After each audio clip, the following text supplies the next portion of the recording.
Mutton పాయ చేస్తున్నానండి. Mutton పాయకి కాళ్ళు తీసుకున్నాను. మేక కాళ్ళు అన్నమాట. ఇవి తీసుకొని శుభ్రంగా కడిగి పెట్టుకోవాలి. ఇప్పుడు పాయ చేస్తాను. ఫస్ట్ కుక్కర్లో వేసుకున్న తర్వాత ఇది కొంచెం వాటర్ వేయాలి ఉడికేయడానికి అన్నమాట. ఇది కొంచెం ముదిరివైతే కొంచెం ఎక్కువ విజిల్స్ వచ్చే వరకు ఉడికించాలి. లేకపోతే 4-5 విజిల్స్ వస్తే సరిపోతుంది. అలా కొంచెం నీళ్ళు పోసుకున్న తర్వాత కుక్కర్ మూత పెట్టేసి కొంచెం ఉడకనివ్వాలి. ఒక 6 విజిల్స్ వచ్చే వరకు ఉడకనివ్వాలి. కుక్కర్ పెట్టిన తర్వాత 6 విజిల్స్ వచ్చిన తర్వాత చూద్దామండి. ఇదిగో మెత్తగా ఉడికిని ఇవి తీసి పక్కన పెట్టుకోవాలి. మళ్ళీ అవి పక్కన పెట్టుకున్న తర్వాత ఇంకో బాండీ పెట్టుకోవాలండి. స్టవ్ మీద బాండీ పెట్టుకొని ఆయిల్ వేసుకోవాలి.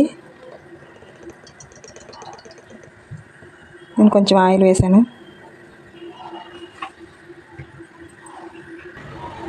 ఆయిల్ వేడైన తర్వాత ఇప్పుడు ఉల్లిపాయలు కట్ చేసుకున్న ఉల్లిపాయలు వేస్తున్నాను.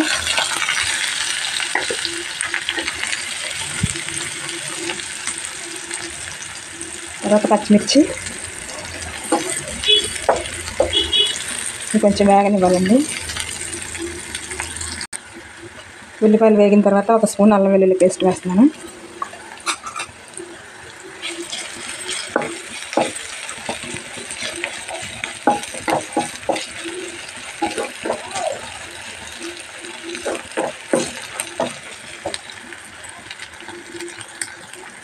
అల్లం వెల్లుల్లి పేస్ట్ వేగిన తర్వాత 1/2 టీ స్పూన్ పసుపు, తర్వాత 1 టమాటా వేస్తున్నాను.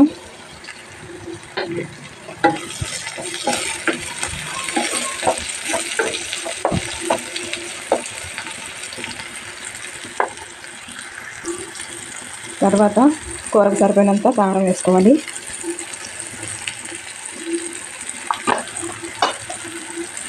తర్వాత 1 టేబుల్ స్పూన్ ధనియాల పొడి వేస్తున్నామండి. ఇది మొత్తం ఒకసారి కలిపేసుకోవాలి.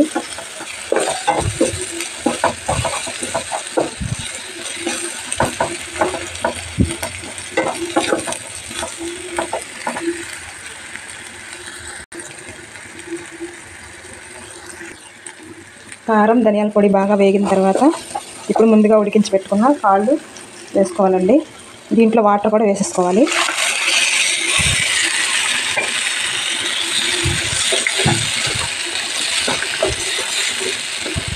ఇదంతా మొత్తం ఒకసారి కలిపేసి ఉప్పు కారం అన్నీ చూసేసుకోవాలి.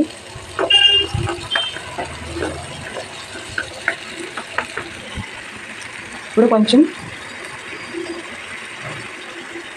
చింతపండు రసం వేసుకుంటున్నానండి.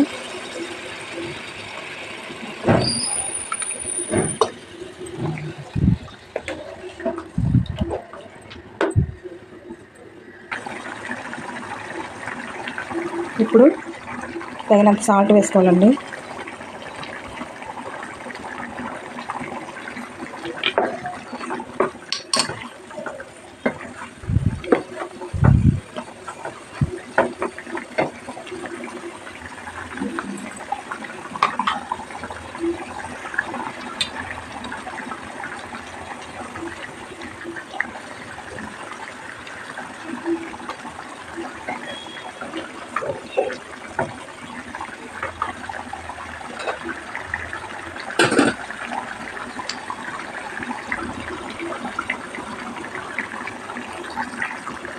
కూర ఇలా ఉడికిన తర్వాత ఇప్పుడు గరం మసాలా వేసుకోవాలి.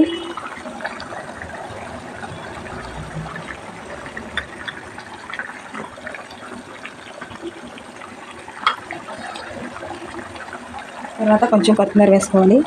అయిపోయిందండి, మటన్ పాయ అయిపోయింది.